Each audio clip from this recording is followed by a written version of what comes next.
of undernutrition. Who will live? Probably those people who are wealthy enough and powerful enough to have their own pushers of clean food and nutrients. So we need your help, because the United States leadership is what's going to literally save the population of the planet. The UN has put out dozens of public documents where they're calling for an 80% world population reduction. In fact, at the Beijing Women's Conference, the World Conference, back in 1997, the head of the UN Food Program said, "We will use food as a weapon against the people."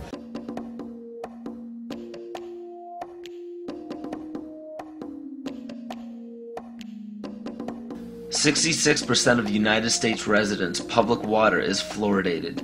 It is known to have tremendous effects on bone cancer, joint problems, bone weakness, lowered estrogen and testosterone levels, and dental fluorosis, which is yellowing of the teeth and pitting in the enamel. Wouldn't it make more sense to enhance public water with vitamins which are meant to be ingested to promote overall health, rather than putting such a toxic chemical in our water with a bogus explanation that it will improve our dental health? We now know that fluoride causes more dental problems than it solves. Something doesn't seem right about this. Do you honestly believe that these companies care deeply enough for the people to spend large amounts of their own money to fluoridate public water when the people already purchase their own toothpaste? But there's a difference between toothpaste and drinking water. We don't ingest toothpaste. If you go to any hardware store and look at any rat poison product, you will only find one ingredient: sodium fluoride. It is the most toxic ionic molecule outside of potassium dichromate. Now Dannon, along with other companies, have begun fluoridating bottled water. It is becoming increasingly difficult to get away from. And the fact that fluoride is also used in many prescription antidepressants shows that it eliminates aggression and motivation in people. Fluoride, to my knowledge as a physician, has absolutely no biological benefit whatsoever. But one of the significant things is that the Russians carried out all sorts of experiments on the people living in the Gulag. One of them, of course, was to fluoridate the water. Why? You fluoridate the water, why people are not as aggressive as they ordinarily would be. In fact, what is the active ingredient in Prozac that is so widely distributed in America today? Why, it's a fluoride compound. And now, we are finding that public water nationwide is showing up with arsenic, lead, cadmium, and thermonium, which is a radioactive form of lead. Cancer, lowered sex drive, birth defects, sedation, and brain defects. Does this not sound like a wonder drug for anyone aiming to control a population?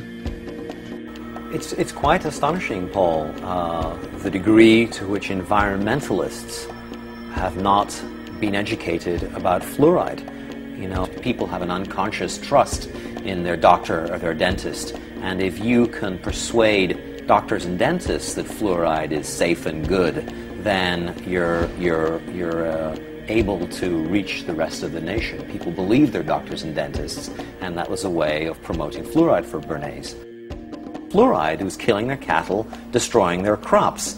Fluoride given to rats had produced bone cancer and liver cancer, and that those results had been doctored to make it look as though fluoride hadn't caused as much cancer.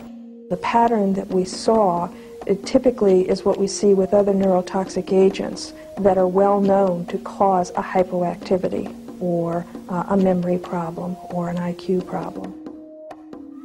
When I first presented the results of these studies, one of the individuals sitting and listening to the results, he says, "Do you have any idea what you're saying?" And he says, "You're telling us that we're reducing the IQ of children." And basically I said, yes.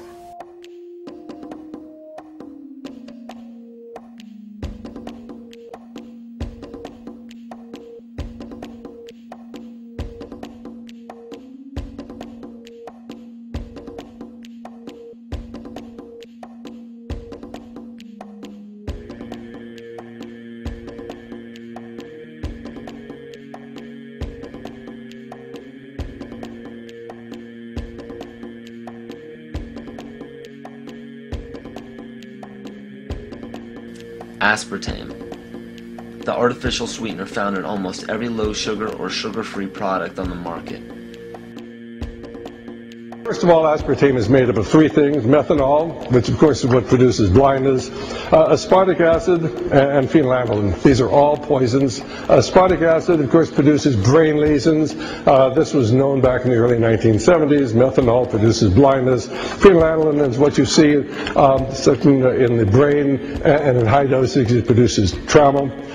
We're not making this all up. The FDA did publish back in, I think it was in the 80s, they did publish the 92 potential side effects of aspartame. And they do, these side effects are quite, are extremely serious. Things like dizziness, problems with balance, abdominal pain and cramps, changes in vision, seizures and convulsions, etc., etc. So the nervous system seems to be one of the areas that's most affected. So we see people have difficulty thinking. They feel like they're walking around in a cloud or a fog. Yet despite all of these harmful effects, Donald Rumsfeld pushed it out into the stores in over 5,000 products when he was CEO of Searly, the company that manufactured aspartame.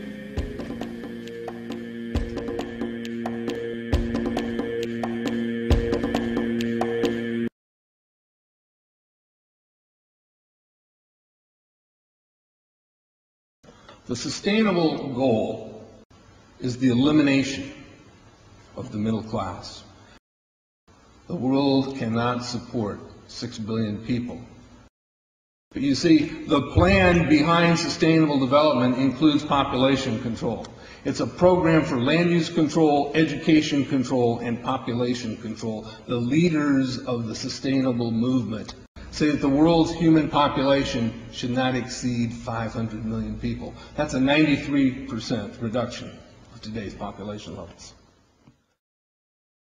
In 1992, while the Rio Conference was going on, George Bush, then president, was there. He was just offshore in Prince Charles's yacht, where he executed the Agenda 21 protocols on behalf of the United States and brought it back to Washington, D.C. Within a year, Bill Clinton, by executive order, established the President's Council for Sustainable Development. In 1996, Bill Clinton set up the President's Council on Sustainable Development. One of the dictates of Agenda 21 is that every country in the world is to set up a national council to oversee the implementation of Agenda 21. I've listened to Gorbachev explain, we are writing a new set of 10 or 15 commandments to replace the original 10. Which one of the 10 do you think these guys don't like? Thou shalt not lie, thou shalt not steal, thou shalt not covet. Because I'll tell you what, these people have lied to us. They're in the process of stealing all of this nation's natural resources, and they covet everything you have left.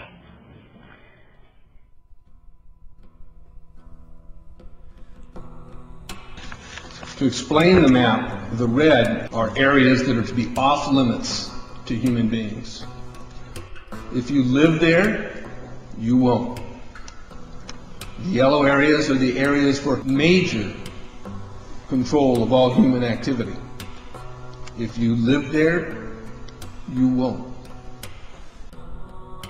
The black dots are the smart growth zones. That's where human beings are to be stacked and packed in small living units along rail tracks.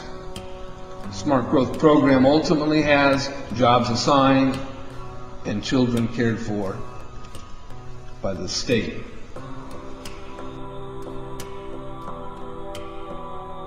And in conjunction with Codex Alimentarius, food will be limited and water consumption will be decreased to 10 gallons per day per person. That is over a 90% reduction in people's average daily water consumption. And along with shortages of food and water, the food we will be provided with will be genetically manipulated and nutrient deficient. Genetic manipulation of food causes complications in metabolizing and utilizing food for energy.